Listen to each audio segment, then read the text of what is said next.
Armed men in balaclavas interrupted a live TV broadcast in Ecuador on Tuesday.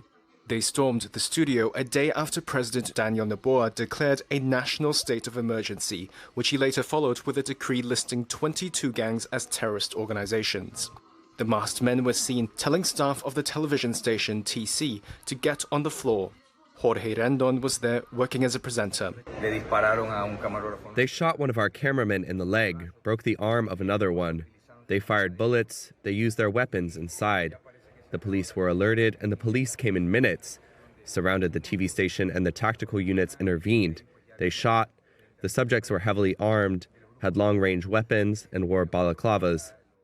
Authorities confirmed they've regained control of the public channel studio in the city of Guayaquil and detained over a dozen suspects. A sense of unease settled over Ecuador's capital, Quito, after news of the attack at the TV station. Shops closed early and people rushed home. Residents said they felt the city was in chaos. They tell us to leave earlier at work, and if the transport for our commute home hasn't arrived yet, that we should stay away from any suspicious objects. Overall, there's a feeling of fear. You can clearly feel nervousness all around. Not only people are scared, they're terrified. And it's not surprising. They are right. How is it possible even malls are shutting down? In a country that needs to create more sources of employment. Can you believe that? The TV station attack was the latest in a week of chaos in Ecuador.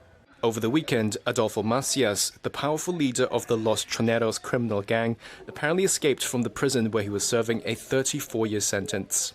Meanwhile, there were instances of violence in other prisons, kidnappings of police officers, and explosions, including car bombs, reported across the country.